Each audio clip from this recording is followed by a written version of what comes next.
अमीर खानदान की प्रिंसेस बेहोश होने के बाद जब उठती है तो उसे सबकी इनर थॉट्स सुनाई देने लगती हैं।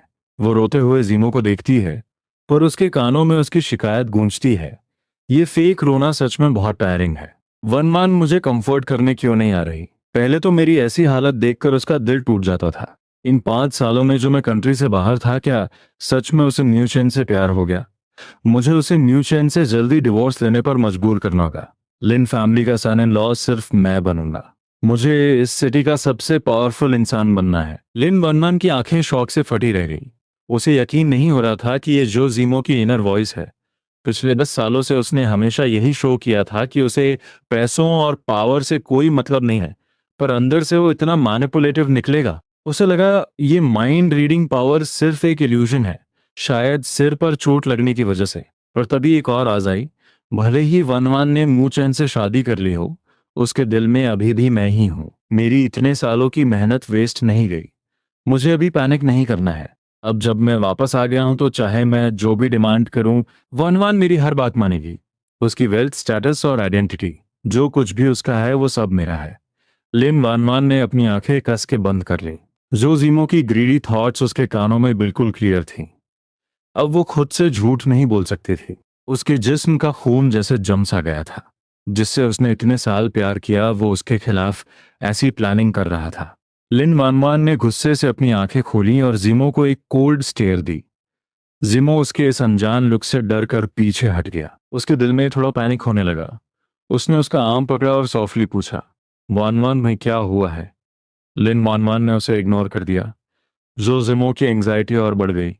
जैसे ही वो और सवाल पूछने वाला था, डॉक्टर ने आकर टोक दिया, पेशेंट को अभी रेस्ट की जरूरत है, फैमिली मेंबर्स ध्यान रखें। डॉक्टर के बोलते ही वेन आंटी ने जीमो का हाथ झटक दिया और उसे गुस्से से साइड कर दिया। जीमो ने अपना गुस्सा कंट्रोल किया और पोलाइटली बोला, वेन आंटी, मैं यहाँ रुककर वान वान की केयर करना चाहता हूँ। तभी मैं कामली आगे बढ़ा और उसे कोल्ड टोन में पूछा, तुम किस अथॉरिटी से यहाँ रुकने की बात कर रहे हो? मैं लिन वान वान का लीगली वेरिड हस्बैंड हूँ। अपनी वाइफ की केयर करना मेरी ड्यूटी है। तुम होते कौन हो बीच में आने वाले? हालांकि मैंने डिसाइड कर लिया है कि मैं उसे डिवोर्स दे दूंगा और इन सब प्रॉब्लम से दूर चला जाऊंगा। और लीगली अलग होने से पहले मुझे अपनी पास्ट लाइफ का बदला लेना है। जिमो ने रोते हुए अपने होंठ चबाए और पिटीफुल लुक के साथ लिन वान वान को देखा। मेरी मेमोरीज के हिसाब से जब भी जिमो इस तरह विक्टिम कार्ड प्ले करता था, तो लिन वानवान उसे परेशान करने वालों को कभी नहीं छोड़ती थी। पर इस बार लिन वानवान बिल्कुल इमोशनलेस थी। उसने उसकी तरफ एक सेकंड के लिए भी नहीं देखा। जिमो ने टेंशन में अपने कपड़े मुट्ठी में जकड़े। उसकी आंखों में आंसू थे। वानवान लिन वानवान होश में आने के बाद पहली बार बोली, मुझे शांति से रेस्ट करना है। तुम सब यहां से बाहर जाओ। उसने जीमो की फेक एक्टिंग को कंप्लीटली इग्नोर किया और बिना किसी मर्सी के उसे बाहर निकाल दिया। जीमो का चेहरा एकदम सफेद पड़ गया। उसे समझ नहीं आ रहा था कि लिन वनवान इतनी कोल्ड कैसे हो गई। फ्लाइट बोर्ड करने से पहले तो वो उसके लिए डेस्परेट लग रही थी, पर अभी और सवाल पूछने का सही टाइम नहीं था। जीमो ने अपने आंसू पोंछे और एक फेक स्माइल दी। अपनी आंखों में फेक सैडनेस दिखाते हुए बोला, ठीक है, तुम आराम करो, मैं कल वापस आऊंगा तुम्हें देखने। पर अंदर ही अंदर वो गुस्से में था। मेरे बाहर जाने के बाद इस मैनिपुलेटिव म्यूचेन ने फायदा उठाया है। मुझे पता था कि ये इतना मासूम नहीं है। हर वक्त वानवान के पीछे कुत्ते की तरह घूमता रहता है। सच में डिस्गस्टिंग है।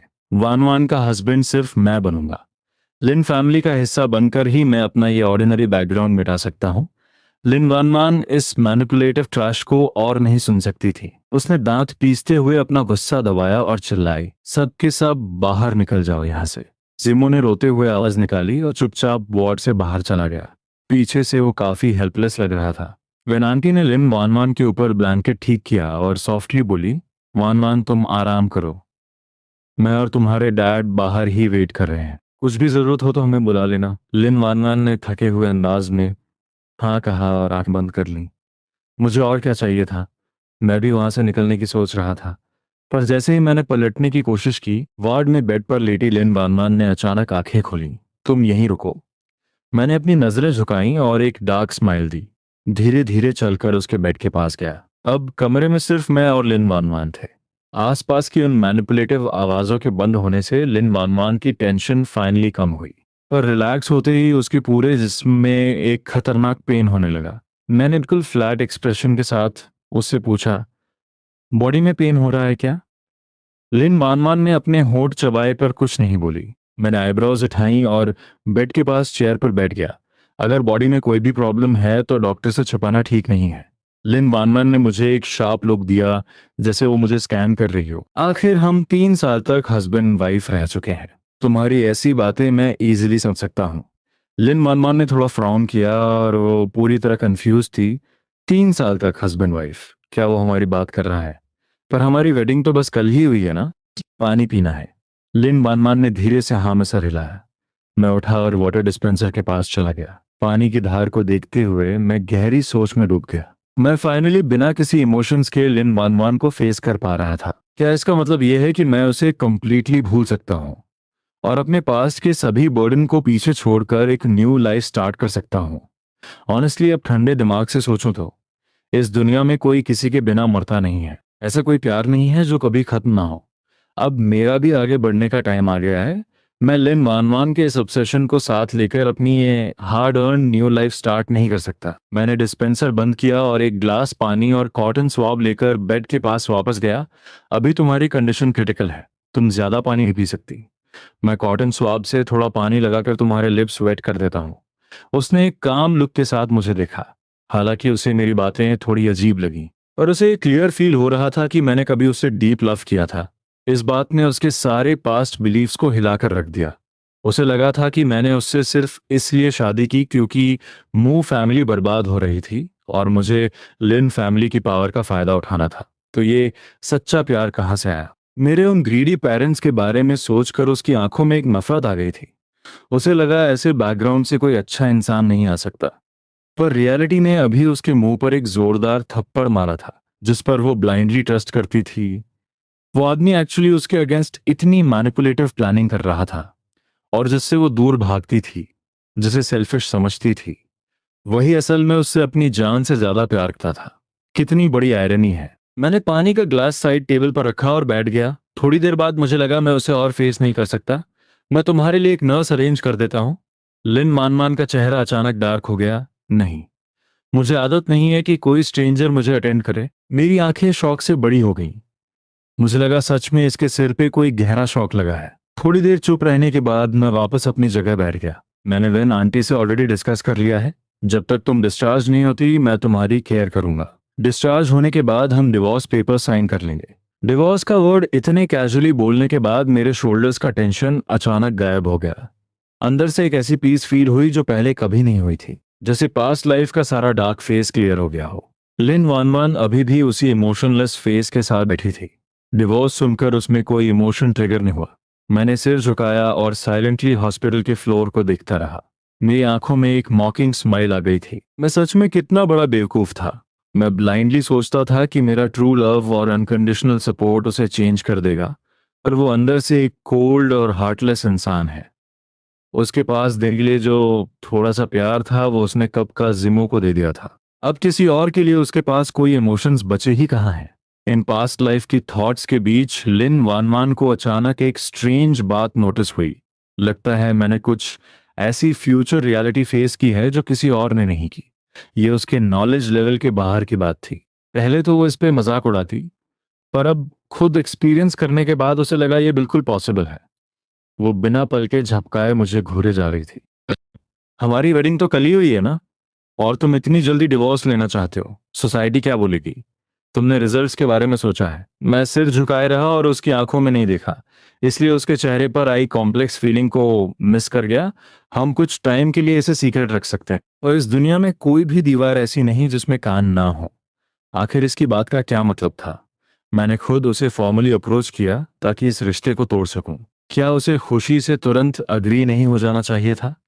आखिर उसे किसी का फोर्स करना सबसे ज्यादा नापसंद था। मुझसे जबरदस्ती शादी करने की वजह से वो मुझे एक्सट्रीम हेट करती थी, और इसी वजह से वो मुझे कंप्लीटली रिजेक्ट कर रही थी। मैंने आंखें बंद की और एक लंबी ब्रेथ ली।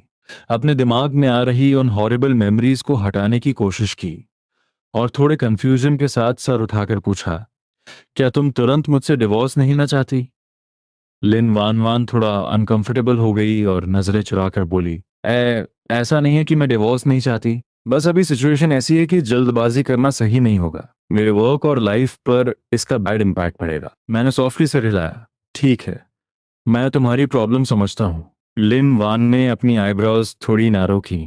आखिर ये क्या समझ गया? वो डेस्परेट हो रही थी मेरी थॉट्स पढ़ने के लिए, पर इस टाइम मेरे दिमाग में जीरो मूवमेंट थी, पूरा पीस था। तो लॉजिकली उसे कोई आंसर नहीं मिला। अभी टाइम है, तुम थोड़ी देर और सो जाओ। जब तुम उठोगी मैं तुम्हारे लिए खाना रेडी कर दूंगा।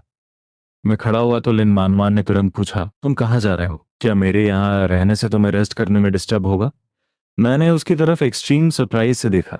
लिन वानवान ने लाइटली कॉफ किया और अपना चेहरा घुमा लिया। नहीं, तुम मुझे डिस्टर्ब नहीं करोगे। अगर मैं गलत नहीं हूं तो। शायद वो अभी थोड़ा शाय फील कर रही थी। सच में काफी वियर्ड लग रहा था। लिन वानवान का फेस अचानक चेंज हुआ और उसने मुझे घूर कर देखा, जिससे मैं एकदम डर गया। मैंने कंफ्यूजन में अपना सर टिल्ट किया। अब क्या हो गया? वो अपने लिप्स प्रेस करके चुप रही। मैं कैजुअली बैठकर फोन चलाने लगा। लिन वानवान की एनर्जी डाउन हो चुकी थी और थोड़ी ही देर में वो सो गई। उसकी इस अजीब हॉस्टिलिटी को देखकर दिल में एक अनकंफर्टेबल फीलिंग आ रही थी। मैं उठा और वॉशरूम गया। जब वापस बाहर निकला तो मैंने वॉल के सहारे जिमो को खड़ा पाया। मुझे कोई हैरानी नहीं हुई। जिमो ने पहले बोलना शुरू किया, क्या तुमने वानवान के सामने मेरी कंप्लेंट की है? जिमो मेरे सामने कभी मुझे सीधे नहीं देखता था, जैसे वो हमेशा मुझसे एक लेवल ऊपर हो। उसकी आंखों में हमेशा डिसरिस्पेक्ट होता था, और ये कॉन्फिडेंस उसे लिन वानवान ने ही दिया था। मैंने अपने बाल फ्लिप किए और स्माइल करते हुए बोला, तुम खुद गैस क्यों नहीं करते? जिमो के इमोशंस थोड़ा आउट ऑफ कंट्रोल हो गए मुझे। अपनी रियलिटी चेक करो। मैं ज्यादा हार्श वर्ड्स यूज नहीं करना चाहता। मैं और वानवान बचपन के दोस्त हैं। अगर ग्रैंडपा लिन ने हमारे बीच रुकावट नहीं डाली होती तो हम कब की शादी कर चुके होते। मैंने उसकी एंग्री आंखों में देखा और स्माइल के साथ बोला, तो क्या हुआ? बचपन के दोस्त हो तो क्या? उससे शादी करने वाला इंसान आखिर में मैं ही हूं ना। तुम कितनी भी जेलसी फील कर लो, कोई फायदा नहीं। तुम्हें बस हमें रोमांस करते हुए देखना होगा। एक हिसाब से देखा जाए तो जिमो के बाद मैं ही उसे सबसे अच्छे से जानता था। मुझे पता था कि उसके वीक पॉइंट पर कैसे स्ट्राइक करना है, और वैसे ही हुआ। उसकी ब्रीदिंग फास्ट हो गई मुझे। तुम्हारी इतनी हिम्मत कि तुम ऐसी बात करो। तुम्हें लगता है वान वान तुम्हारा साथ देगी? तुम्हें बेसिक कॉमन सेंस नहीं है। वान वान तुमसे कंप्लीटली हेट करती है। तुम सच में डम हो या बस एक्ट कर रहे हो? मेरे दिल को ये सब क्लियरली पता था। मैं ये रियलिटी कब का समझ चुका था। जब मैं और लिन वान वान पहली बार मिले थे तब हम बहुत छोटे थे। मुझे वो बहुत ब्यूटीफुल लगी और मैं उसके पास जाना चाहता था, पर उसका ऑरा इतना कोल्ड और डिटैच था, जैसे स्ट्रेंजर्स स्ट्रिक्टली अलाउड नहीं है। मैं कभी उसके करीब जाने की हिम्मत नहीं कर पाया। उसके बाद से हमने एक दूसरे को नहीं देखा, जब तक मेरे एग्जाम्स खत्म नहीं हुए और ग्रैंडपा लिन ने मुझे लिन फैमिली में इनवाइट नहीं किया।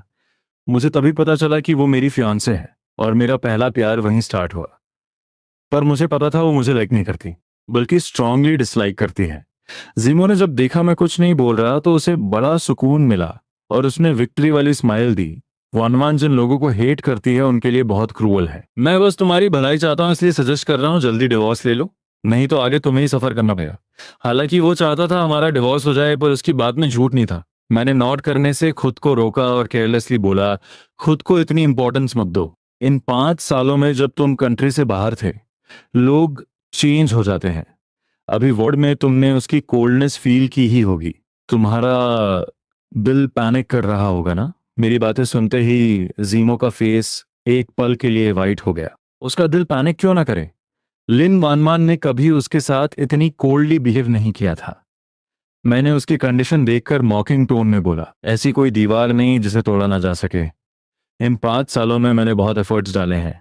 तुम्हारे पास आखिर कहाँ से ये ओवर कॉन्फिडेंस आता है कि वो सिर्फ तुम्हारी है और हमेशा मुझसे हिट करेगी? जिमो अपना मुंह खोलकर काउंटर करना चाहता था, पर आधी देर तक एक शब्द भी नहीं बोल पाया। उसे इतनी तकलीफ में देखकर मेरा मिशन सक्सेस हो गया था। मैंने आगे बढ़ने का स्टेप लिया। वन वन मुझसे सालों से प्यार करती है, वो मुझे लाइफ टाइम प्यार करेगी। मैं रुका और सर घुमाकर बोला, ठीक है, मैं भी देखूंगा कि तुम्हारा ये कॉन्फिडेंस कब तक मेंटेन रहता है। मैं पक्का वनमान को तुमसे दूर करूंगा। जिमो ने अपनी मुट्ठी कस के बंद की। उसका फेस बिल्कुल डार्क लग रहा था। मैंने एक कोल्ड लाफ दी और बिना पीछे देखे वहां से चला गया। लिन मानवान के वार्ड के पास पहुंचकर मैं डायरेक्टली अंदर नहीं गया। मुझे याद आया कैसे रिमो मुझे टारगेट करता था। उसने वन वन साथ मिलकर मुझे मेंटली टॉर्चर किया, मुझे डीप डिप्रेशन में डाला, मुझे बहुत बड़ा पेन दिया था, मेरी जिंदगी नर्क बना दी थी। अब जब मुझे रीबर्थ मिला है, मैं इतनी इजीली ये सब भुला नहीं सकता। पर मैं स्ट्राइक बैक कैसे करूं? डायरेक्ट फाइट करना स्मार्ट मूव नहीं होगा। मैं इन दो लोगों के पीछे अपनी लाइफ डिस्ट्रॉय नहीं करना चाहता। भगवान ने मुझे दूसरा चांस इसलिए नहीं दिया है कि मैं सेम मिस्टेक्स रिपीट करूं। उनसे उनका सब कुछ छीन लेना, उन्हीं के स्टाइल में रिवेंज लेना और उसे कंप्लीटली बॉटम पर गिरा देना। पता नहीं मेरे पास ये पावर है या नहीं, और अगर हुई भी तो मैं अपनी पूरी लाइफ सिर्फ रिवेंज के लिए ही जीता रह जाऊंगा। इस रिवेंज के अलावा एक ऑप्शन और था, उनके बीच का कनेक्शन ब्रेक करना। पर जब मैं इस प्रोसेस के बारे में सोचता हूं तो मुझे सफिकेशन होने लगती है। रोज जिनसे नफरत हो उनके सामने फेक एक्टिंग करना एक भयानक टॉर्चर है। डीप थिंकिंग के बाद मुझे लगा अपना ये सारा रिवेंज अंदर दफन करके इस सेकंड चांस को एंजॉय करना बेहतर है। अपनी आगे की फ्रेश लाइफ आराम से बिताना ज्यादा बेहतर है। मैं माइंड को फर्मली समझा लिया था और एक इमोशनलेस फेस के साथ वार्ड का डोर पुश किया। लिन वान वान अभी भी सो रही थी। मैं वॉशरूम में कैजुअली फ्रेश हुआ और फैमिली बेड पर सोने चला गया। दिन भर मैं बिजी था तो बहुत थक गया था, इसलिए बहुत गहरी नींद आई। जब मैं उठा तो बाहर कंप्लीटली डार्क था। मैं अपना फोन देखा और मेरा मुंह हैरानी से खुला रह गया। सुबह के 5 बज रहे थे। अच्छे से रेस्ट कर लिया, एक औरत की सॉफ्ट आवाज मेरे कानों में गूंजी। मैंने उठकर उसकी तरफ देखा। हाँ, फीलिंग बेटर। लिन वान वान आगे कुछ नहीं बोली। वार्ड में फिर से कंप्लीट साइलेंस छा गया। क्या तुम्हें भूख लगी है? मुझे थोड़ी भूख लग रही है। हम दोनों ने ऑलमोस्ट सेम टाइम पर बोला और फिर दोबारा साइलेंस छा गया। मेरे फेस पर थोड़ी इरिटेशन दिखी। मैंने ब्लैंकेट हटाया और बेड से उतर गया। मैं तुम्हारे लिए कुछ खाने का ले आता हूँ, पर तुम अभी सिर्फ सूप या दलिया ले सकती हो, बाद में नखरे मत दिखाना। मुझे उसे पहले से ही वार्न करना जरूर लगा, नहीं तो बाद में मैं खाना लाऊंगा और लिन वानवान मुझे एटीट्यूड दिखाएगी। इस सब का कोई मतलब नहीं बनता। लिन वानवान ने सॉफ्टली अपना सिर हिलाया। मैं मन ही मन सब क्लियर था। मैंने शूज पहने और वार्ड का डोर ओपन किया। बाहर निकलते ही मैंने विंडो के पास असिस्टेंट शुजाची को खड़े देखा। मेरे फेस पर ऑटोमेटिकली एक स्माइल आ गई। असिस्टेंट शू, तुम यहाँ हो? शुजाची क्लियरली फ्रीज हो गई और थोड़े ऑकवर्ड में अपना सिर झुकाकर बोली, हेलो सर। तभी मुझे अचानक याद आया, इस पास टाइमलाइन में शुजाची अभी तक मुझे नहीं जानती थी। मेरे फेस की स्माइल धीरे धीरे गायब हो गई और दिल में एक रिग्रेट फील हुआ। शुजाकी लिन वानवान की असिस्टेंट थी। शादी के बाद धीरे धीरे उससे मेरी फेमिलियरिटी बढ़ी थी। शुजाकी काफी अच्छी लड़की थी और उसे मुझ पर सिंपैथी होती थी। वो हमेशा मेरा ख्याल रखती थी। मैं अंदर से उसके लिए हाईली ग्रेटफुल था और हमेशा उसे थैंक्स बोलने का चांस ढूंढता था। पर अब इस रीबर्थ में लगता नहीं हम वापस फ्रेंड्स बन पाएंगे। मैं उस ग्रैटिट्यूड को दिल में छुपाकर बाहर आ गया और अपने हाथ से वार्ड की तरफ पॉइंट किया। वान वान को भूख लगी है। शुजाकी ने धीरे से सिर हिलाया। मैं अभी सूप लेकर आती हूँ। शुजाकी के मुड़कर जाने के बाद मैंने कैजुअली अपना फोन खोला। लू शुबाई का मैसेज आया था। वान वान की कंडीशन अब कैसी है? चेंग ब्रो, तुम ठीक तो हो? लू शुबाई मेरा सालों पुराना फ्रेंड है। मुझे ये दूसरा चांस मिलने के बाद भी मैंने खुद को उसे कांटेक्ट करने से रोक कर रखा था। मुझे डर था कि अगर मैंने उससे बात की तो मेरे emotions completely out of control हो जाएंगे। एक इंसान जो ब्रेकडाउन की एज पर हो, अगर वो अपने ट्रस्टेड फ्रेंड के सामने आ जाए तो वो अपना सारा डिफेंस छोड़ देता है और पल भर में बेहद वीक पड़ जाता है। जैसे बिल्कुल इसी मोमेंट मेरी आंखें कंट्रोल से बाहर होकर नम हो रही थीं। मैंने एक डीप ब्रेथ ली और मेरी उंगलियां तेजी से कीबोर्ड पर चलने लगीं। लिन मानमान अब ठीक है और मैं भी बहुत अच्छा हूं। तुम्हें मेरी टेंशन लेने की जरूरत नहीं है। कल मैं कॉलेज जाऊंगा, तब बात करते हैं। तुम सच में कॉलेज जा रहे हो? आखिर तुमने समझ ही लिया। स्क्रीन के उस पार से भी उसकी एक्साइटमेंट साफ फील हो रही थी। मैंने एक हल्की सी स्माइल दी और उसे कोई फर्दर रिप्लाई नहीं किया। मैं यूनिवर्सिटी में मेडिकल स्टूडेंट था। अगर वान वान से शादी करने के लिए मैंने वेंशूजन की डिमांड पर कॉलेज ड्रॉप ना किया होता तो आखिर में मैं एक डॉक्टर बनता। मेरी लाइफ शायद बहुत एक्साइटिंग ना होती, पर डेफिनेटली वैल्यूएबल और फुलफिलिंग होती। मैंने फोन वापस अपनी पॉकेट में डाला और ठंडी दीवार के सहारे सोच में डूब गया।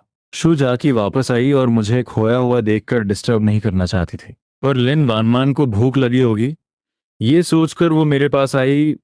मिस्टर मू, मैं सूप ले आई हूँ। मैं अचानक होश में आया और उसके हाथ से थर्मस बॉक्स लेते हुए एक हल्की स्माइल के साथ पूछा, क्या ये घर से आया है? हाँ, मैडम ने खुद ये सूप बनाया है। ये नर्स स्टेशन पर रखा था। उन्होंने इंस्ट्रक्शन दी थी कि जब मैडम उठें तो उन्हें दे दिया जाए। शुजा की बात करते हुए काफ़ी फॉर्मल थी।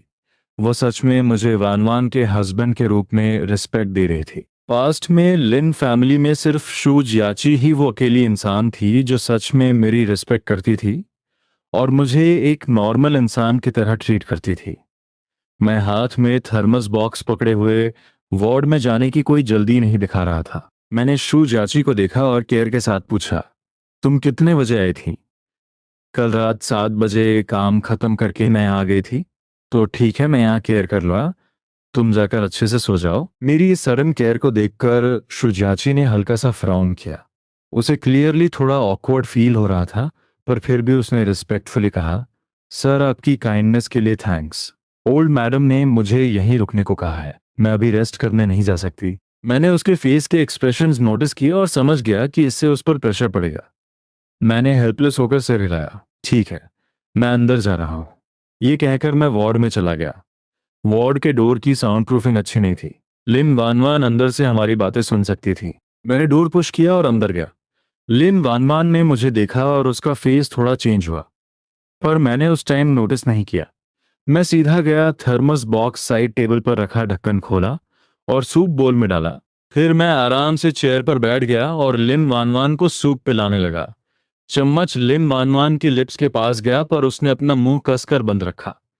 मेरी आंखों में कंफ्यूजन था। तुम नहीं पीना चाहती? क्या तुम शू जियाटी को पहले से जानते हो? लिन वानवान की आंखों में एक चमक थी। मैंने हल्के से अपने होंठ दबाए और कैजुअली रिप्लाई किया, हम नहीं जानते एक दूसरे को। लिन वानवान ने अपनी शार्प आंखें सिकोड़ी जैसे कोई तूफान आने वाला हो। उसका ये एक्सप्रेशन मेरे लिए बिल्कुल जाना पहचाना था। मैंने चम्मच वापस बोल में रखा और फ्लैट टोन में पूछा, तुम्हें उसमें क्या प्रॉब्लम दिख रही है? सच में अब केयर करने का मन नहीं कर रहा।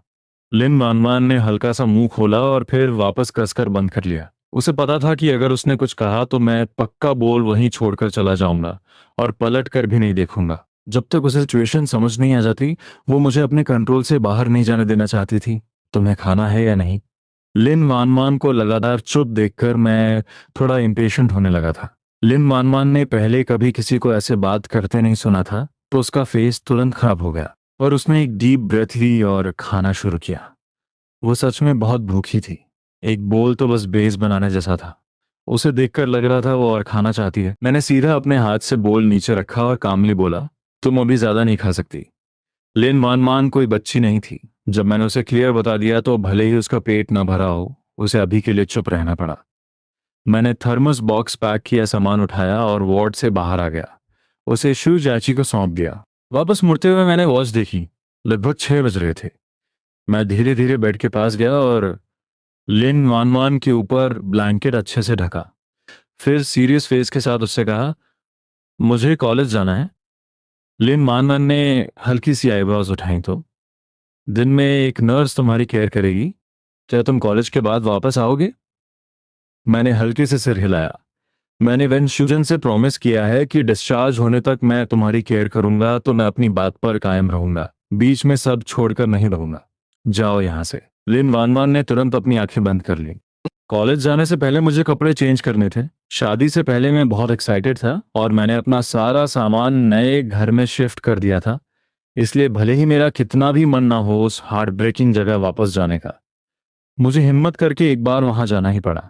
कैब लेकर सीधा घर के दरवाजे तक पहुंचा। अंदर जाते ही मैंने चू हुलैन को देखा। मैं बहुत शॉक था और मैंने आईब्रोज उठाई। मॉम, आप तब से यहीं हैं, घर नहीं गई? मुझे पता था हॉस्पिटल से निकलकर तुम यहीं आओगे। मैं तुमसे अच्छे से बात करना चाहती हूँ। टाइम अभी काफी था और मुझे कॉलेज भागने की जल्दी नहीं थी, तो मैं बिना सोचे जाकर बैठ गया। चूहेलन ने अपसेट फेस के साथ पूछा, तुमने वानमान से डिवोर्स लेने की जो बात कही थी, क्या वो सीरियस है? तुम सच में पागल हो गए हो? चूहलान ने गुस्से में चाय का कप जोर से नीचे रखा। उसके फेस पर गुस्सा साफ दिख रहा था। क्या तुम्हें रियलाइज भी है कि उससे शादी करना कितनी बड़ी लकी बात है? मैंने एक बिटर स्माइल दी और रिप्लाई किया, अगर मुझे लिन वानवान से प्यार ना हुआ होता तो शायद वो सच में लकी बात होती।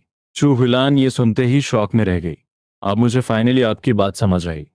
आप हमेशा मुझे लिन वानवान से प्यार ना करने की एडवाइस देती थी। आपकी नज़रों में अगर मैं उसे सच्चा प्यार ना करूं और बस उससे शादी कर लूं, तो मैं लाइफ लॉन्ग सेफ और हैप्पी रहूंगा। मैंने अपना हाथ बढ़ाकर चूहिलान का हाथ पकड़ा। आपका मेन फोकस बस मेरा भला करना था। आप चाहती थी कि मैं पूरी लाइफ बिना टेंशन के रहूं। मॉम, मैंने सही कहा ना? चूहिलान का फेस हल्का सा फ्रीज हो गया। तुम बहुत ज्यादा सोच रहे हो। ये कहते ही वो काफी अनकंफर्टेबल हो गई और जोर से मेरा हाथ झटक दिया। मुझे अंदर से कुछ बुरा फील नहीं हुआ, बल्कि मेरी आंखों में एक स्माइल चमक उठी। मैंने एक एक्सट्रीम सीरियस फेस बनाया और कहा, भले ही फ्यूचर में वो मुझे पैसे ना दे, जोजिमो के साथ मिलकर मेरी इंसल्ट करे और हमसे डिवोर्स लेने के लिए मेरी रेपुटेशन कंप्लीटली डिस्ट्रॉय कर दे, तो भी मैं वो सब बर्दाश्त कर लूंगा। उनकी इतनी हिम्मत कैसे होगी? चू हुइलान की आंखें शौक से बड़ी हो गईं और वो पल भर में गुस्से से आग बबूला हो गई। हमारी न्यू फैमिली भले ही पहले जैसी ना हो, पर हमारा बैकग्राउंड स्ट्रांग है। ऊपर से दोनों फैमिलीज का सालों का रिलेशन है। उसकी हिम्मत कैसे होगी तुम्हारे साथ ऐसा करने की? मैंने कोल्डली एक मॉकिंग हंसी हंसी, पर उसके दिल में सिर्फ जोजिमो है। जब एक औरत अपने प्यार के लिए कुछ करती है तो कभी कभी वो हर लिमिट क्रॉस कर देती है। ये प्यार व्यार सब फेक है। औरतों का प्यार दुनिया की सबसे यूजलेस चीज होती है। चूहिलन ने हल्की सी साई ली और हेजिटेशन के साथ पूछा, क्या ये सब जो तुम बोल रहे हो सच में होगा? मैंने पूरे कॉन्फिडेंस के साथ अपना सिर हिलाया। लिन वनमान को मैं हमेशा से नापसंद था। अब प्रेशर में आकर उसने मुझसे शादी कर तो ली है, पर पक्का वो मुझे एक्सट्रीम हेट करने लगी होगी अगर ऐसा है तो। चूहुलान ने सर झुकाकर एक पल के लिए सोचा और फिर आगे बोला, अगर तुमने ठान ही लिया है कि तुम्हें डिवोर्स लेना है, तो एक माँ होने के नाते मैं तुम्हें नहीं रोकूंगी, पर तुम्हें अच्छे से सोचना होगा। इतने अच्छे स्टैंडर्ड वाली लड़की से दोबारा शादी करना प्रैक्टिकली इम्पॉसिबल होगा। स्टैंडर्ड वाली लड़की से शादी करने का मतलब हैप्पीनेस नहीं होता। और वैसे भी अगर मैं लाइफ लॉन्ग सिंगल भी रहूं तो भी मैं अपनी लाइफ खुशी से गुजार लूंगा। मैंने एक बड़ी स्माइल के साथ उससे कहा, कैसी नॉनसेंस बातें कर रहे हो? तुम शादी नहीं करोगे तो मैं और तुम्हारे डैड। छोड़ो इन बातों को। चू हुइलान एक बेहद स्ट्रांग और टफ औरत थी। ये मुझे अपने रीबर्थ के बाद ही समझ आया था। जवानी के दिनों में जो स्ट्रगल उसने किया था, उसने उसे कांटों से भरा इंसान बना दिया था। वो किसी भी कंडीशन में सॉफ्ट नहीं पड़ना चाहती थी। उसे डर था कि अगर वो जरा सी भी वीक पड़ी तो हार्डशिप फिर से उसके दरवाजे खड़ी होगी और उसे एक ऐसा जोरदार धक्का देगी जिससे वो दर्द से तड़प उठेगी। जब मू लिहेंग ने उसे इस घर में शादी करके लाया था तब मैं सिर्फ 1 साल का था। घर में चाहे कितनी भी मेड्स हों, वो माँ की जगह नहीं ले सकती। बच्चे नेचुरली अपनी माँ पर डिपेंड करते हैं और जब वो नहीं मिलती तो लगातार रोते हैं। पर घर की पुरानी मेड्स बताती थीं कि मैं बचपन में बहुत कम रोता था। उस टाइम मैंने शार्पली कुछ नोटिस किया। मैंने इसके बारे में पूछताछ की और फाइनली मुझे पता चला कि जब तक मुझे चीज़ें याद रहना शुरू नहीं हुई थी, चू हिलान लगभग हर दिन घर पर मेरे साथ रहती थी। मोस्टली वही मेरी केयर करती थी। कोई भी उसका मेरे लिए वो प्यार देख सकता था। पर बाद में पता नहीं किस रीजन से उसने अचानक जानबूझकर मुझसे डिस्टेंस बना लिया। आखिर ऐसा क्या चेंज हुआ था जिसने उसे इतना हार्टलेस डिसीजन लेने पर मजबूर किया?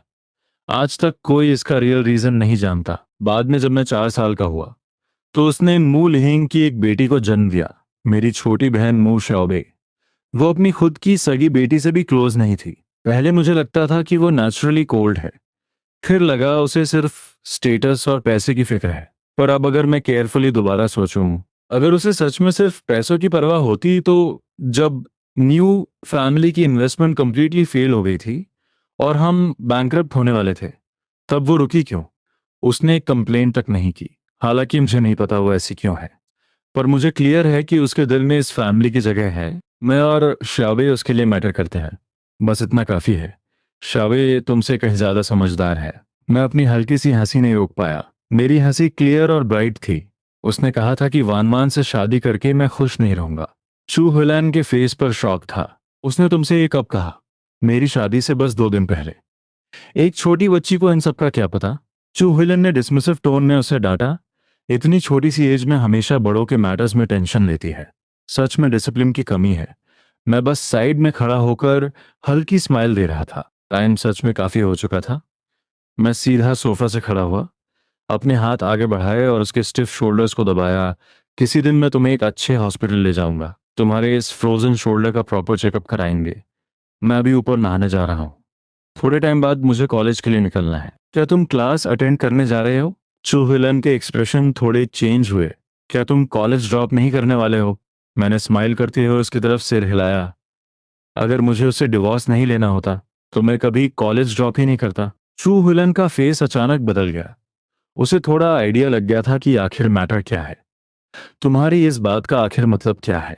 कॉलेज ड्रॉप करने के लिए मुझे वेंशुजन ने फोर्स किया था। उस टाइम वेंशुजन के प्रेशर के बारे में सोचकर मेरा फेस भी अगली हो गया था। चूहुलन ने जैसे ये सुना वो गुस्से में आ गई। उसके गाल गुस्से से लाल हो गए और उसने मेरी नाक की तरफ उंगली पॉइंट करते हुए डांटा, तुम बेवकूफ लूजर, इतनी बड़ी बात तुमने मुझे क्यों नहीं बताई? मुझे लगा तुम खुद ही नहीं पढ़ना चाहते। अगर मुझे ये बात पहले पता होती तो मैं सीधा लिन फैमिली के घर जाकर जवाब मांगती। वेंशुजन इतनी बॉसी कैसे हो सकती है? ये बात कहते ही उसका गुस्सा शांत नहीं हुआ और उसने कॉफी कप उठाकर टीवी की स्क्रीन पर दे मारा। एलसीडी स्क्रीन इतनी फ्रेजाइल थी कि वो स्पाइडर वेब की तरह टूट गई। कॉफी कप भी टुकड़े टुकड़े हो गया। आंटी चेन बिल्कुल उसी टाइम किचन से बाहर आई और ये सीन देखकर डरकारे फ्रीज हो गई। चू हुइलन ने उसे कॉर्नर ऑफ द आई से देखा और कुछ कोल्ड लाफ्स थी। लिन फैमिली में कोई भी अच्छा इंसान नहीं है। तुम्हारा उससे जल्दी डिवोर्स लेना ही ठीक रहेगा। तुम्हारे इस वीक नेचर के साथ तुम उनके साथ रहोगे तो एक ना एक दिन बहुत भारी सफर करोगे।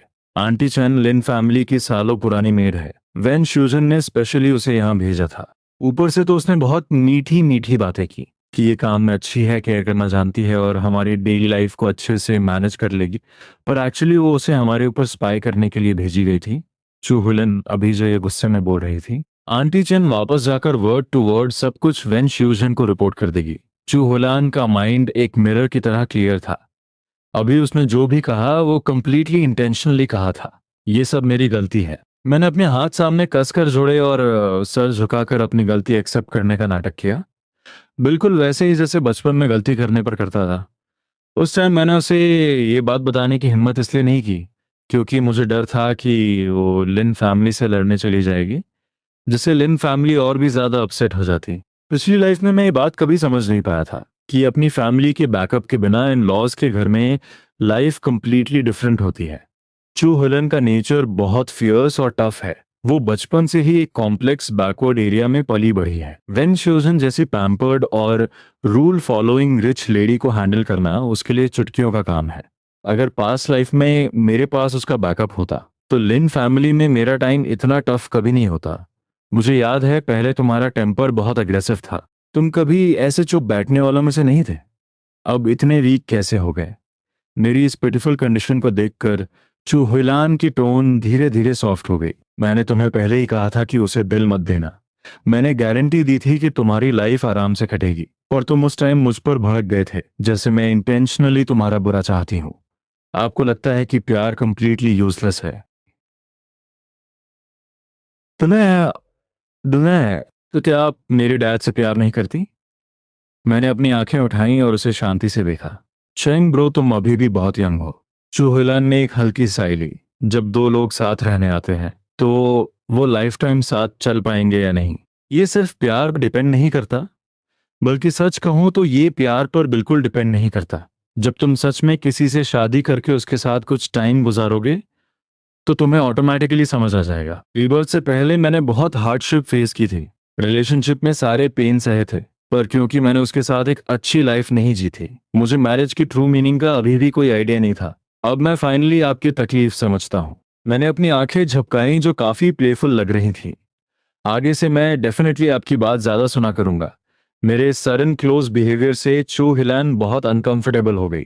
उसने ऑकवर्डली अपने होंठ घुमाए और कोल्ड टोन में झूठ बोलते हुए कहा, तुम ऐसा बिल्कुल मत कहो। मैं तुम्हारी सगी माँ नहीं हूँ। मेरी बात माननी है या नहीं ये तुम पर डिपेंड करता है।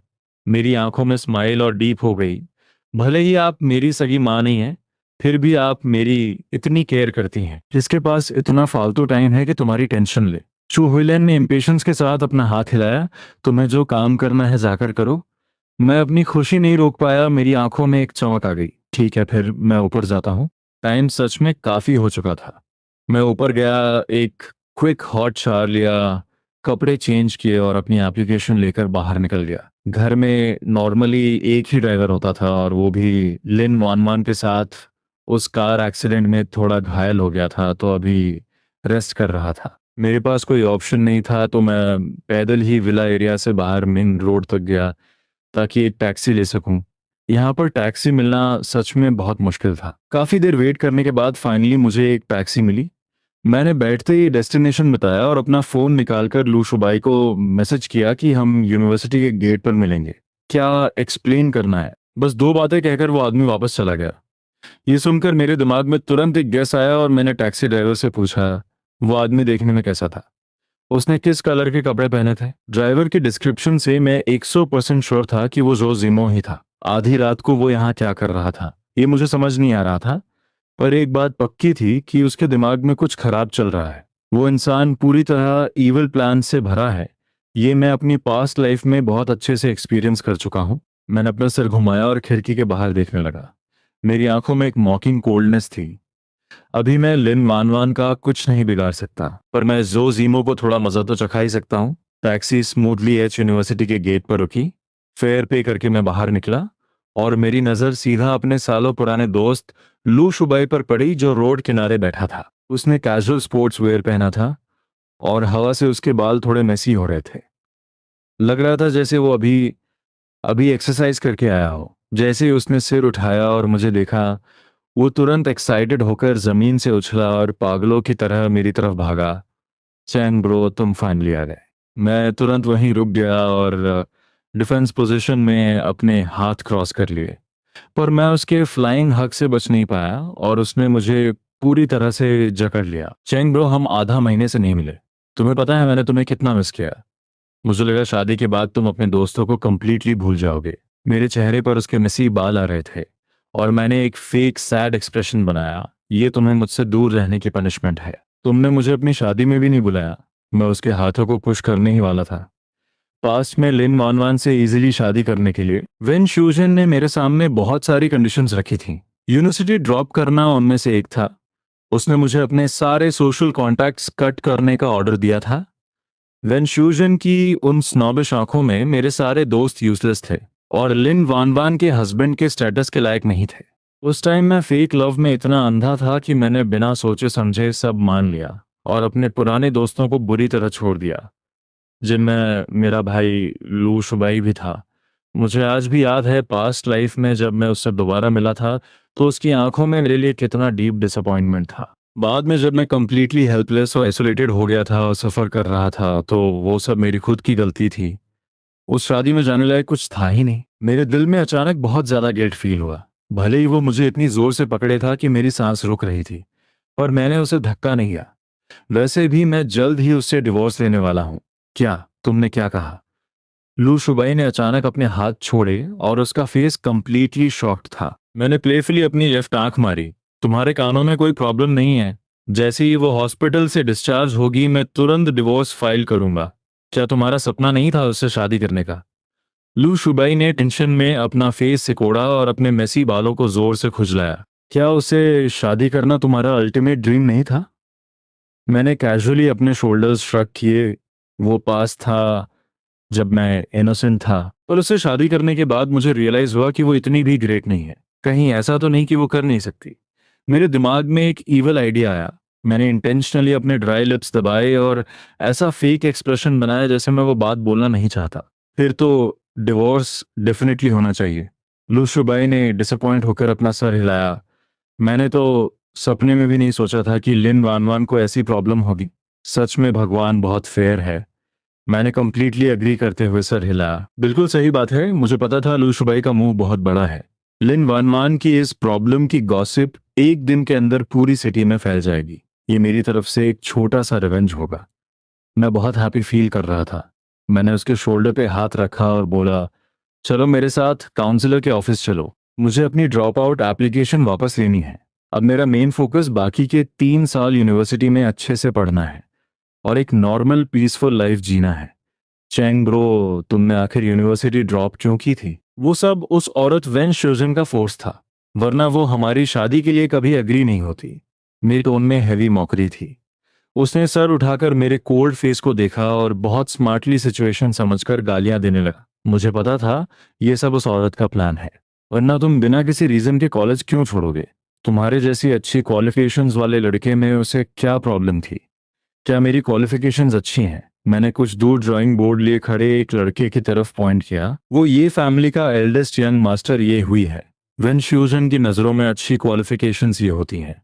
सिंपली बोलूं तो सिर्फ फैमिली बैकग्राउंड ना रखता है। ये बहुत सुपरफिशियल सोच है। मैंने बस हल्का सा स्माइल किया और उसकी कंप्लेंट का कोई जवाब नहीं दिया। रियलिटी सच में बहुत क्रूअल होती है।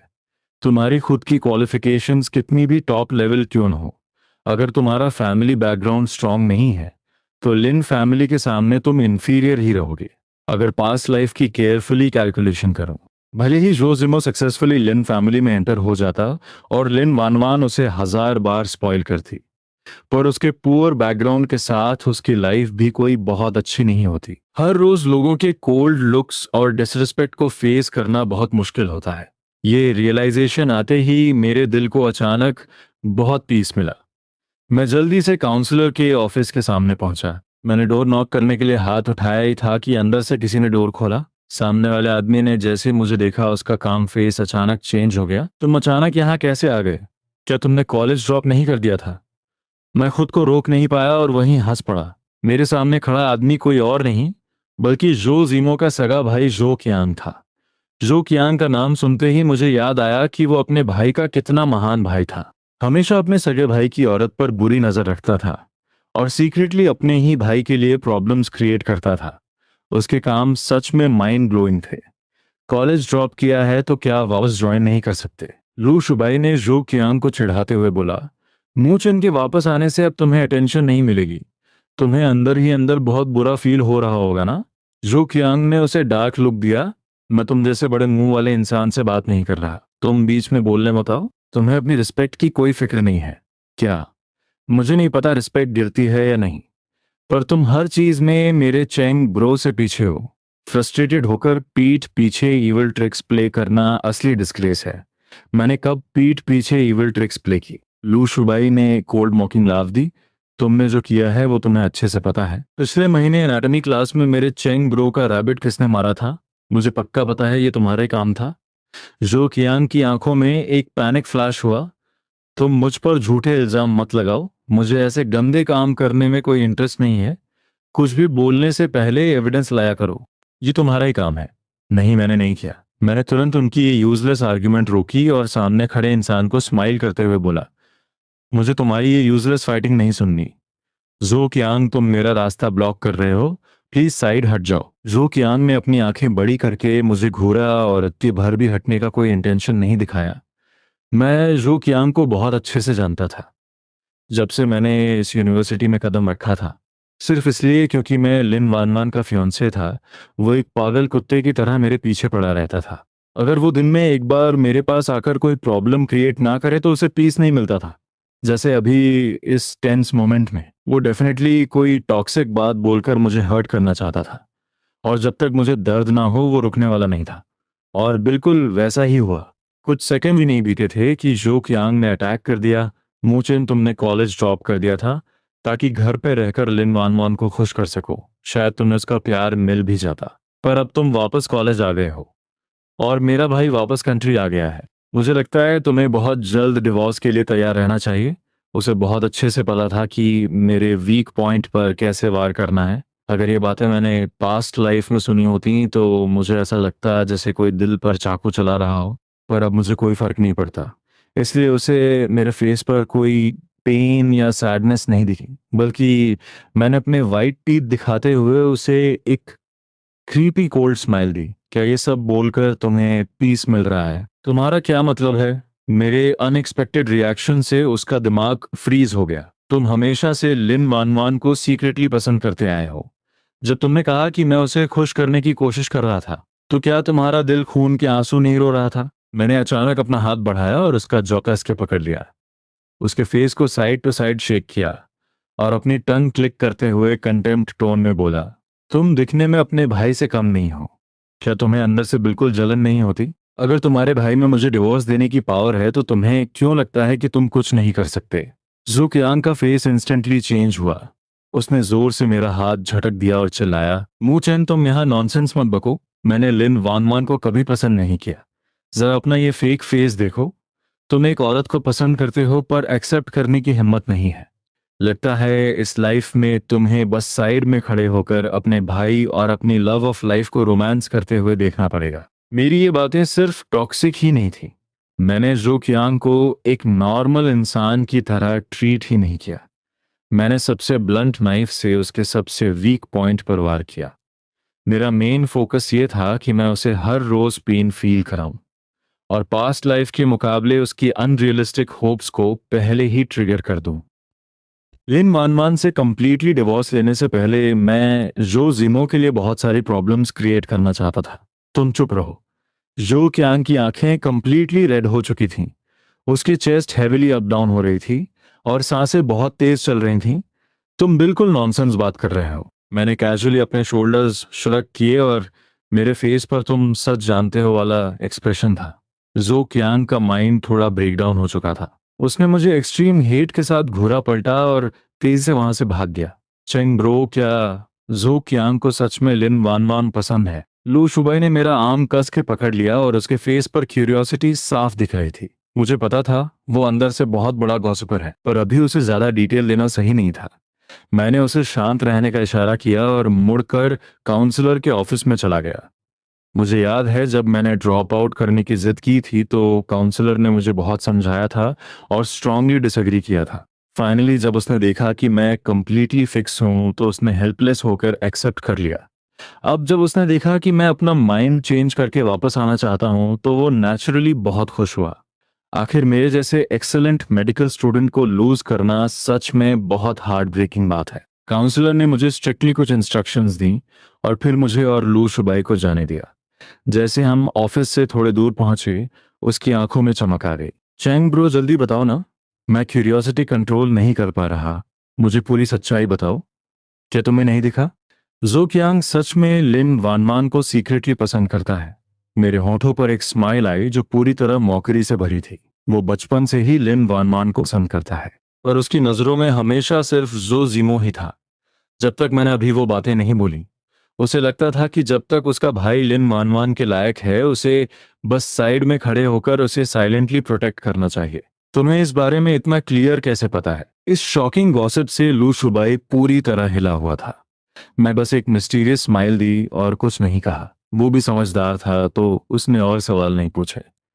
इस माइंड ब्लोइंग गॉसिप को डाइजेस्ट करने के बाद उसने थोड़ा कंफ्यूज होकर पूछा, तुम्हारे वो बातें बोलने से पहले जो क्यांग ये सोचता था, तो उन बातों के बाद क्या? पक्का उसके मन में जलन पैदा होगी और वो अपने भाई के साथ compete करने की सोचेगा। मैं उसके दिल की डीपेस्ट डिजायर्स को ट्रिगर कर रहा था। मैंने अपनी पॉकेट से टर्टल की चेन निकाला और अपनी उंगली में घुमाते हुए बहुत हैप्पी फील कर रहा था। लू शुबाई को अब कंप्लीटली समझ आ गया था। उसके फेस पर एक ईवल स्माइल आ गई। चेंग ब्रो, तुम अभी भी बहुत खराब हो। मैंने एब्राउज उठाकर उसकी तरफ देखा। मुझे अभी हाई स्कूल वाला मूर्छन दिखा। उसने अपना शोल्डर मेरे शोल्डर से टकराया और बेवकूफों की तरह हंसा। उस टाइम तुम कितने वाइल्ड और एरोगेंट थे, किसी की परवाह नहीं करते थे, पर यूनिवर्सिटी में आकर तुमने एक गुड बॉय की एक्टिंग शुरू कर दी। सच में बहुत बोरिंग था। मेरे फेस की स्माइल धीरे धीरे कम हो गई। मुल्हिन की बायोलॉजिकल मदर यानी दादी, वो अपनी जवानी में मेरी माँ के साथ मौत में रहती थी और जब भी जाती थी महीना तक वहीं रुकती थी। तो उसकी पर्सनैलिटी बहुत बोल्ड और ओपन थी और दिमाग से थोड़ी सिंपल थी। इतने सालों तक वो बहुत फ्रीली और हैप्पीली जी रही थी। वरना ऐसा नहीं हो सकता था कि सिर्फ एक इन्वेस्टमेंट फेल होने से न्यू फैमिली की सालों की मेहनत एक पल में बर्बाद हो जाती। मेरी पर्सनालिटी में भी उसका कुछ न कुछ हिस्सा था और उन्होंने मुझसे कभी ज़्यादा एक्सपेक्टेशंस नहीं रखी, जिसकी वजह से हाई स्कूल में आकर मैं कंप्लीटली आउट ऑफ कंट्रोल हो गया था। अगर स्ट्रिक्टली कहा जाए तो मैं एक ऐसा स्टूडेंट था जिसके मार्क्स तो अच्छे थे, पर टीचर्स की नज़रों में मैं एक प्रॉब्लम चाइल्ड था। अब यूनिवर्सिटी आकर मैंने खुद को कंप्लीटली चेंज क्यों कर लिया और एक रूल फॉलोइंग गुड बॉय बन गया। ऑफ कोर्स इसका रीजन लिन वान वान और वेन श्यूजन थी। मैंने पास्ट लाइफ की मेमोरीज से खुद को तुरंत बाहर निकाला और बहुत फ्लैट टोन में बुदबुदाया, अगर मेरी लाइफ में वो नहीं होती तो मेरी पास्ट लाइफ कितनी अमेजिंग होती। चैन ब्रो, तुम धीरे से क्या बड़बड़ा रहे हो? लू शुबाई को मेरी बात क्लियर सुनाई नहीं दी तो उसने क्यूरियोसिटी से पूछा। मैंने धीरे से सर हिलाया और कहा, कुछ नहीं, अब से मैं अपनी रियल लाइफ जीऊंगा। मैंने उसका गर्म हाथ कस के पकड़ा और हम लाइट स्टेप्स के साथ क्लासरूम की तरफ चल दिए। मैं बचपन से ही बहुत स्मार्ट था और किसी भी चीज़ को दूसरों से बहुत जल्दी सीख लेता था। जब मैंने हाई स्कूल ग्रेजुएशन में टॉप स्कोर किया तो पेरेंट्स ने मुझे अपना कोर्स खुद चूज करने की फ्रीडम दी। बहुत सारे पॉपुलर कोर्सेज में से मैंने बिना हेजिटेशन मेडिसिन को चूज किया। मेडिकल फील्ड का रास्ता बहुत टफ और लॉन्ग था। मुलेहिन ने क्लियरली कहा था कि वो अग्री नहीं करते, पर मैंने स्टबर्नली कहा कि मुझे यही पसंद है और बिना पीछे देखे मेडिसिन को चूज कर लिया। उसने रियल रीजन नहीं बताया। एक्चुअली मेडिसिन चूज करने का रियल रीजन मेरी मदर की डेथ थी। मैं बस और लोगों की जान बचाकर बाकी फैमिलीज को टूटने से बचाना चाहता था, ताकि अपनी मदर के लिए कुछ अच्छे कर्म कमा सकूं। उनकी लाइफ बहुत छोटी थी और मैं चाहता था कि नेक्स्ट लाइफ में वो सेफ रहें और एक पीसफुल लाइफ जिए। पूरी मॉर्निंग की क्लासेस खत्म हो चुकी थी। दोपहर में कोई क्लास नहीं थी। लू शुबई बहुत टाइम से मेरे साथ घुमा नहीं था, तो वो एक्साइटेड होकर मुझे शॉपिंग पर ले जाने की जिद करने लगा। मुझे हॉस्पिटल जाकर लिन मानमान की केयर करनी है। जब मैंने उसे सिचुएशन बताई तो हमने डिसाइड किया कि हम किसी और दिन जाएंगे। मैं कॉलेज से निकला और डायरेक्टली हॉस्पिटल के लिए निकल गया। हॉस्पिटल बिल्डिंग में पहुंचकर मैं जैसे ही वार्ड की तरफ बढ़ा, मैंने वेन श्योजन को वार्ड से बाहर आते हुए देखा। मुझे देखकर वो एक पल के लिए रुकी और फिर बहुत कॉम्प्लेक्स फेस बनाकर बोली, तुम सच में बहुत कैपेबल निकले। मैं उसके इस सेंटेंस से कंप्लीटली कंफ्यूज था। क्या मतलब? वान वान तुमसे शादी से पहले तुम्हें बहुत हेट करती थी। मुझे नहीं लगा था कि सिर्फ एक रात में वो तुमसे हेट करना कम कर देगी। तुम सच में बहुत कैपेबल हो, है ना? उसकी बातों में एक हिडन मीनिंग था। मैंने फ्राउन किया और कुछ नहीं बोला। पहले मैं उसके सामने बहुत ओबीडियंट रहता था। वो चाहे मेरे लिए कितनी भी प्रॉब्लम्स क्रिएट करे या कितने भी मीन वर्ड्स बोले, मैं हमेशा सिर झुकाकर सुन लेता था और कभी पलटकर जवाब नहीं देता था। रीबर्थ के बाद हालांकि मेरा एटीट्यूड स्ट्रांग हो गया था, पर वो अभी भी इसकी कंप्लीटली यूज टू नहीं हुई थी। जब उसने देखा कि मैं चुप खड़ा हूं तो उसे लगा मुझे जवाब देने की हिम्मत नहीं हो रही, तो वो और भी मीन हो गई। सच में उस औरत ने जो बेटा पैदा किया है वो अंदर से बिल्कुल वैसा ही कचरा है। जब वो इतनी रूड हो ही गई थी और अपनी लिमिट्स क्रॉस कर रही थी, तो मैंने डिसाइड किया कि मैं भी अब उसे नहीं सहूंगा। वेंचूजन, अगर तुम बीमार हो तो जाकर अपना इलाज करवाओ। अब मैं उस औरत को फेक मॉम भी नहीं बोलना चाहता था। मेरा फेस आइस क्यूब की तरह कोल्ड हो गया था। तुम लिन फैमिली का हिस्सा हो, पर तुम्हारी बातें किसी अनएजुकेटेड स्ट्रीट फाइटर जैसी हैं। क्या तुम्हें डर नहीं है कि तुम लिन फैमिली का स्टैंडर्ड गिरा दोगी? ये सच में बहुत इंसल्टिंग वर्ड्स थे। उसने एक्सपेक्ट नहीं किया था कि मैं उसे रिस्पेक्ट देना छोड़ दूंगा और उसके मुंह पर इतने हार्श वर्ड्स बोलूंगा। वो एक पल के लिए शॉक में जम गई। जब उसे फाइनली रियलाइज हुआ तो उसका फेस गुस्से से रह गया। मूचन, तुम्हारी हिम्मत कैसे हुई मुझसे ऐसे बात करने की? अगर तुम्हारा और वानमान का डिवोर्स होने भी वाला है, तब भी तुम्हें मुझे मेरे नाम से नहीं बुलाना चाहिए। मैं तुम्हारी एल्डर हूँ। मुझे लगता है तुम्हारे अंदर मैर्स नाम की चीज ही नहीं है। तुम्हारे एंसेस्टर्स भी तुम्हारे इस बिहेवियर से शर्मिंदा होंगे। वो सिर्फ अपने स्ट्रॉन्ग फैमिली बैकग्राउंड पर रिलाई करती थी और उसकी लक अच्छी थी कि उसकी शादी लिन फैमिली में हो गई थी। उसका नेचर बहुत बॉसी और एरोगेंट था। वो एक कांटेदार हेजहॉग की तरह थी।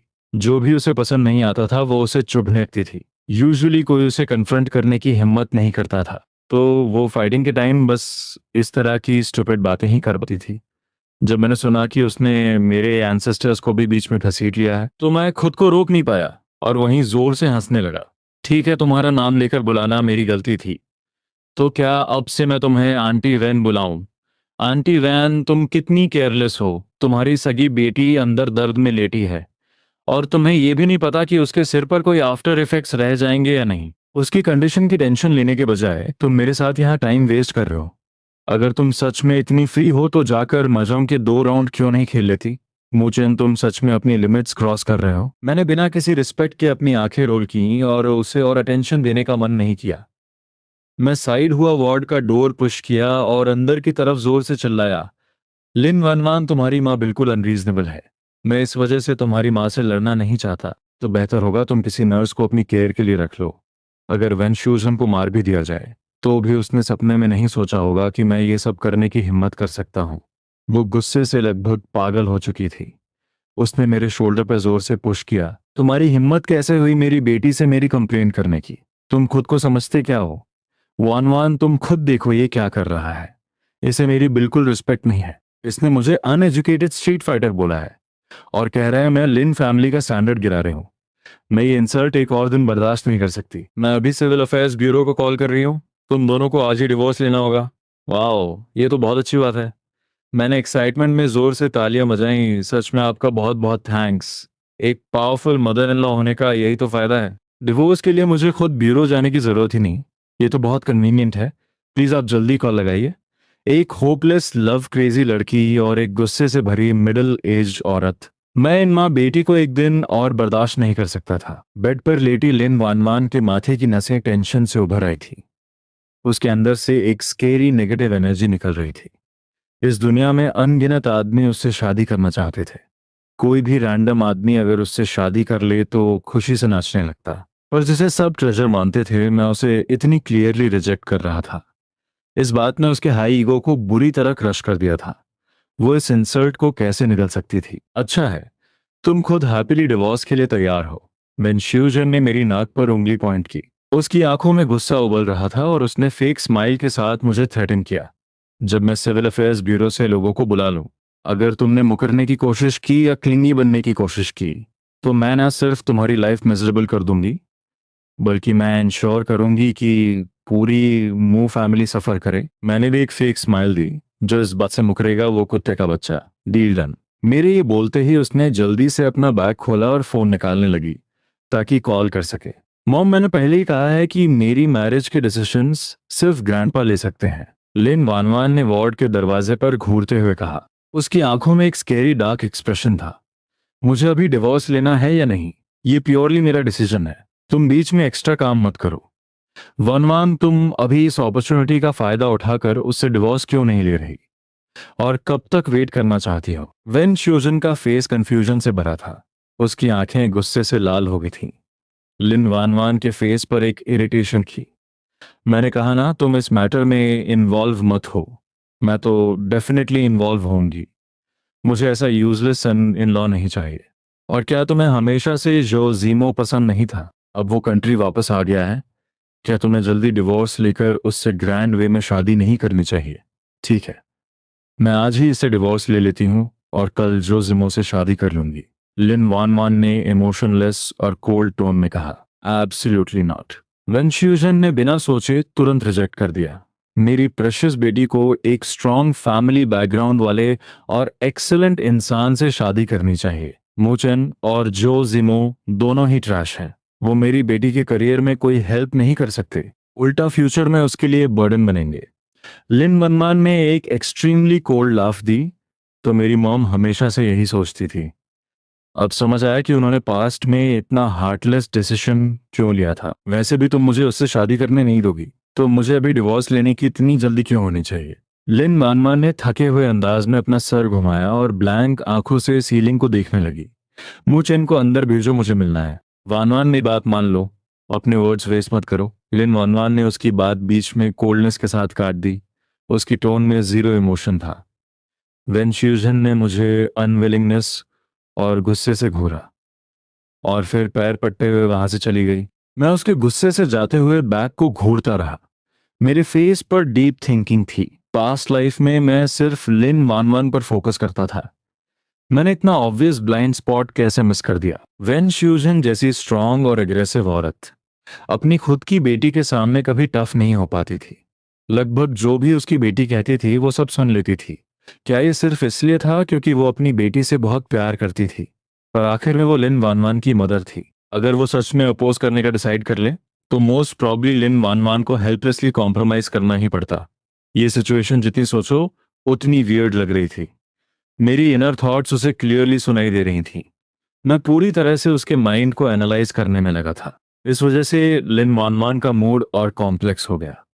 उसने हल्का सा कॉफ किया ताकि मेरा डिस्ट्रैक्शन टूटे। मैं अचानक अपनी डीप थॉट से बाहर आया और कंफ्यूजन में अपना सर घुमाया। जल्दी अंदर आओ। मैं अंदर गया और बेड के पास पहुंचकर ही रुका। मैंने चेयर खींची और बैठ गया। तुम इस अपॉर्चुनिटी का फायदा उठाकर डायरेक्टली डिवोर्स क्यों नहीं ले लेती? ये बात सिर्फ वेन श्यूजन के लिए ही कंफ्यूजिंग नहीं थी, बल्कि मैं भी खुद बहुत कंफ्यूज था। तो इसमें क्यों वाली कोई बात नहीं है। तुम और जोजिमो एक दूसरे को पसंद करते हो। अगर तुम सच में उससे ग्रैंड वे में शादी करना चाहती हो तो तुम्हारी मदर का ऑपोजिशन काम नहीं आएगा। तो मुझे ये समझ नहीं आ रहा कि पास्ट लाइफ में अगर मैंने तुम्हें टाइटली होल्ड नहीं किया होता, तो शायद उसके वापस आने के पहले ही दिन तुम डिवोर्स के लिए रेडी हो जाती।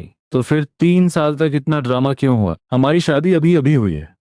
अगर हम तुरंत डिवोर्स ले लेंगे तो लिन फैमिली की रेपुटेशन कंप्लीटली डिस्ट्रॉय हो जाएगी। इसलिए शॉर्ट टर्म में हम डिवोर्स नहीं ले सकते। रीबर्थ से पहले ये औरत डिवोर्स लेने के सपने देखती थी पर ले नहीं पाई, और रीबर्थ के बाद जो डिवोर्स लेने के सपने देख रहा है वो मैं हूँ। लाइफ सच में आयरॉनिक ड्रामा से भरी है। मैं और डिले नहीं कर सकता। जैसे ही तुम डिस्चार्ज होगी हमें डिवोर्स लेना होगा। तो ये रीबर्थ से होकर आया है। दुनिया में सच में ऐसी मैजिकल चीजें पॉसिबल हैं। शायद तुम भूल गई हो कि हमारी वेडिंग में सिर्फ क्लोज फैमिली मेंबर्स ही थे। मीडिया को भी नहीं पता कि हमारी शादी हो चुकी है। तुमने इंटेंशनली मैरिज हाइड की थी तो बाहर सबको लगता है कि तुम सिंगल हो। इसलिए हमारे डिवोर्स से लिन फैमिली पर कोई इम्पैक्ट नहीं पड़ेगा, पर इस दुनिया में कोई भी सीक्रेट छुप नहीं सकता। तो मुझे एक एग्जैक्ट टाइम बताओ, आखिर कितना टाइम और लागबे? कम से कम आधे साल के बाद। आधा साल इम्पॉसिबल है। मैं इतना वेट नहीं कर सकता। तो तुम्हें कितना टाइम चाहिए? तुम्हारे डिस्चार्ज होते ही तुरंत डिवोर्स। 1 साल। तुम बार्गेनिंग क्यों कर रही हो? मैं सच बता देता हूँ, मुझे कोई मिल गया है जिसे मैं ट्रूली पसंद करता हूँ, इसलिए मैं जल्दी डिवोर्स लेकर उसके साथ होना चाहता हूँ। मैं तुम्हारी इन नॉनसेंस बातों पर ट्रस्ट नहीं करती। मुझे तुमसे झूठ बोलने की क्या जरूरत है? अगर तुम अपनी मैरिज में चीटिंग एक्सेप्ट कर सकती हो और खुशी से चीट होना टॉलरेट कर सकती हो तो ठीक है, मैं कॉम्प्रोमाइज करने को रेडी हूँ। हम आधे साल बाद डिवोर्स ले लेंगे। क्या मैं एक्सेप्ट कर सकता हूँ? क्या एक्सेप्ट कर सकता हूँ? वो हार्टलेस सेल्फिश इंसान अब बुढ़ा बन गया है और प्योर लाइफ जी रहा है ना? ठीक है, तुमने खुद कहा है। अगर तुम ये सब हैप्पीली एक्सेप्ट कर सकती हो तो मुझे कुछ नहीं कहना। तुमने कहा आधा साल तो आधा साल, पर मेरी 3 कंडीशंस हैं। इस दौरान मैं अपने घर पे रहूंगा। हम अपनी अपनी लाइफ जिएंगे, और अगर कोई ज़रूरी काम ना हो तो हम नहीं मिलेंगे। बिल्कुल प्रॉब्लम नहीं है। लंच टाइम हो गया था। 10 मिनट बाद मैं थर्मस बॉक्स लेकर अंदर आया, इमोशनलेस फेस के साथ बैठा और बॉक्स ओपन किया। मैंने गर्म सूप से भरा चम्मच उसके मुंह के पास किया। पता नहीं मेरा हाथ इंटेंशनली शेक हुआ या नहीं, पर चम्मच का थोड़ा सूप उसकी नेक पर गिर गया। मूचेन, ये 2 वर्ड्स उसके लंग से निकले थे और उनमें बहुत हैवी एंगर छिपा था। मैं तुरंत घबरा कर खड़ा हुआ, टेबल से कुछ टिश्यूज निकाले और हरिडली उसकी नेक साफ करने लगा। साफ करते हुए मैं लगातार माफी मांग रहा था। I am so sorry. मैंने सच में इंटेंशनली नहीं किया। प्लीज गुस्सा मत करो। तुमने अभी डेलिबरेटली मुझे बेवकूफ बनाया। अब जब तुम मूव नहीं कर सकती तो मैं तुम्हारे साथ जो चाहूं कर सकता हूं। लिन वान वान मेरी इनर वॉइस क्लियरली सुन सकती थी। वो फील कर रही थी कि सूप लगे स्टिकी टिश्यूज अब धीरे धीरे उसके डेलिकेट फेस तक पहुंच रहे थे। उसका फेस गुस्से से काले बर्तन जैसा हो गया था। मेरे फेस पर कोई सूप नहीं है? नहीं है क्या? So sorry. मुझे लगा वहां भी गिर गया है। मुचन, क्या तुम्हें लग रहा है तुम्हारी उम्र बहुत ज्यादा हो गई है? मुझे पता है मिस लिम पावर और स्टेटस वाली है। जो आपको ऑफेंड करता है उसका एंड बहुत बुरा होता है। पर आप सिर्फ थोड़े से गिरे हुए सूप के लिए मुझे मार तो नहीं सकती ना? लिन बानमान ने कोल्ड लाफ दी। मैं डेफिनेटली मार सकती हूँ। तो जब तुम मूव कर सको तब ट्राई कर लेना। अभी के लिए बस चुपचाप टॉलरेट करो। मैंने भी बिना किसी हेजिटेशन के कोल्ड स्माइल के साथ जवाब दिया। लिन वानवान ने मुझे डेथ स्टेयर दी। उसकी आंखों में आग धधक रही थी। मेरी पूरी बॉडी क्लीन करो और मेरे लिए फ्रेश क्लोथ्स लाओ। मैं ये काम नहीं कर सकता। मेरे जैसा एक यंग हेल्दी लड़का ये सब करे अप्रोप्रिएट नहीं है। मैं किसी को बुला कर लाता हूँ। लिन वान वान इस बार सच में बहुत गुस्सा थी, वो जो हमेशा कोल्ड और काम रहती थी। Absolutely not. तुम्हें ही मुझे क्लीन करना होगा अगर तुमने आज मुझे सफ नहीं किया। बैंग की आवाज के साथ डोर बंद हुआ। लिन वनमान के थ्रेटन खत्म करने से पहले ही मैं वार्ड से तेजी से बाहर निकल गया था। लिन वनमान ने पेन में अपनी आंखें कस के बंद की। उसे फील हो रहा था जैसे गुस्से से उसकी वेन सिकुड़ रही हैं और कभी भी फट सकती हैं। मैं पहले उसके और वेंशूजन के सामने हमेशा ओबीडियंट और नाइस बिहेव करता था। मेरे अंदर कोई अग्रेशन नहीं था, पर अब अगर केयरफुली देखा जाए तो वो डेफिनेटली मेरी फेक एक्टिंग थी। ये लड़का बिल्कुल भी सिंपल नहीं है। पता नहीं वो कितनी देर तक पेन में तड़पती रही। जब उसका पेशेंस अपनी लिमिट क्रॉस करने वाला था, फाइनली वार्ड का डोर किसी ने खोला। जल्दी करो। लिन मनमान ने फ्रस्ट्रेटेड टोन में उसे जल्दी करने को कहा। मिस प्लीज थोड़ा होल्ड करिए, मैं पहले वॉशरूम से वेट टॉवल ले आती हूँ। डोर के पास से आई इस रफ आवाज को सुनकर वो शॉक रह गई। उसने स्टिफनेस के साथ अपनी नेक घुमाकर देखा। लगभग 50s की उम्र की एक औरत धीरे धीरे वॉशरूम की तरफ बढ़ रही थी। पता नहीं मैं इस औरत को कहाँ से ढूंढ कर लाया था। उसके बाल मैसी थे। उसने ओल्ड आउटडेटेड वर्कर क्लोथ्स पहने थे जिन पर कई सस्पिशियस स्टेन्स लगे थे। ऐसी औरत से अपनी बॉडी क्लीन करवाने से अच्छा है मुझे सीधा मार दो। अभी इसी वक्त यहाँ से बाहर निकलो। मिस्टर मू ने मुझे आपकी कंडीशन के बारे में बताया है। मुझे आपके लिए बहुत सिंपैथी है। आप टेंशन मत लीजिए। मैं आपका बिल्कुल मजाक नहीं उड़ाऊंगी।